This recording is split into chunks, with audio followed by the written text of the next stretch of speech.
Contas feitas, são apenas 3 em cada 100.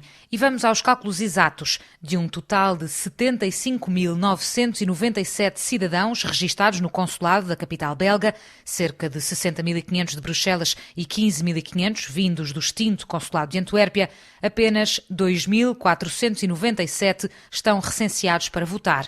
E o que é que explica, afinal, esta disparidade nos números? Pedro Rúpio, conselheiro das comunidades portuguesas pela Bélgica. É fácil. O que se passa é que todos os portugueses não têm os mesmos direitos.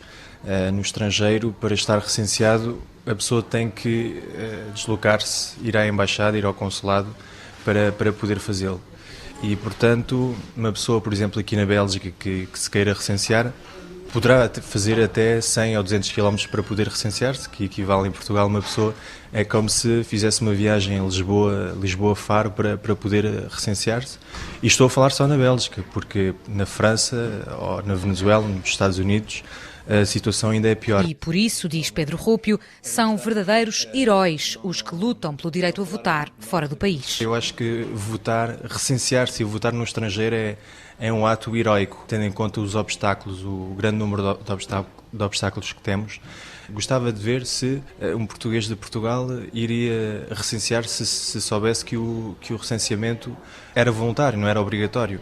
É preciso ter muita vontade mesmo para poder votar no estrangeiro, porque temos sempre um grande número de obstáculos. Mas a verdade é que são em muito maior número aqueles que sucumbem perante a burocracia. O meu nome é Alexandre Beltrão, tenho 35 anos, cheguei a Bruxelas há 3 anos, sou engenheiro civil de formação e trabalho para uma organização europeia chamada CEN. No domingo, Alexandre não vai votar. Não estou licenciado e não entendo muito bem porquê, acho que é absolutamente ridículo.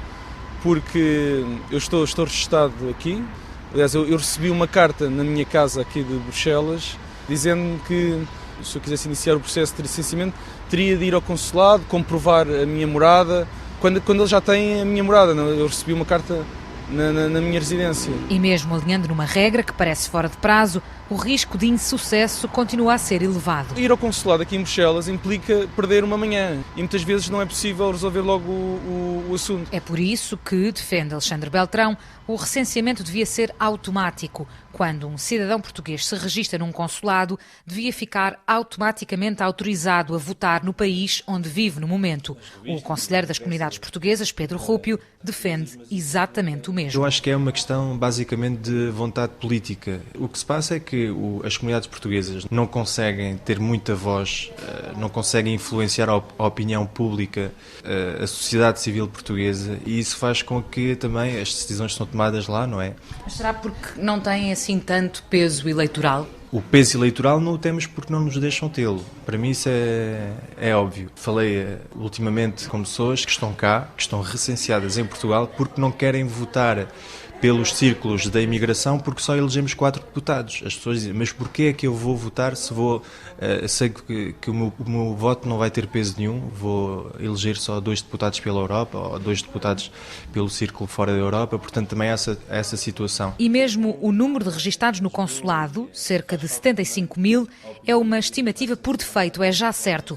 Bruxelas é uma cidade com muita população flutuante e muita imigração temporária, ligada especialmente às instituições europeias. Sou Ana Costa, estou neste momento com um contrato temporário no Parlamento Europeu. E Ana, no domingo, também não vai votar. Eu neste momento tenho 24 anos, até hoje participei em todos os atos eleitorais e não considero apenas um direito, considero um dever e sinto pena por neste momento não poder expressar este meu dever neste ato eleitoral. Ana Costa espanta-se com um sistema tão desadequado aos tempos que correm. Para mim não faz sentido que o sistema seja para já tão antiquado e que depois que imponha tantas condições. Por exemplo, eu teria que me ter registado 60 dias antes do ato eleitoral, isto para quem não estava no país anteriormente ou quem estava de férias é difícil de conseguir.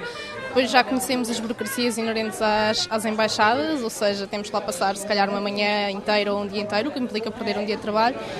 Não faz sentido que um país que tem tantos sistemas tecnológicos tão premiados como inovadores, seja desde o portal de finanças ao sistema do home banking, que ainda não consigamos ter um sistema eficaz de voto eletrónico. Se nos consideramos pioneiros em sistemas eletrónicos, está mais do que na altura de começarmos a pensar nisso. Em princípio, Ana Costa ficará em Bruxelas só mais 3 meses, mas este Este interesse pela política nacional dos que estão fora, garante o conselheiro das comunidades portuguesas pela Bélgica, nunca se desvanece. Na diáspora portuguesa, os anos passam e as pessoas vão mantendo uma ligação muito forte com Portugal, com a língua, com a cultura.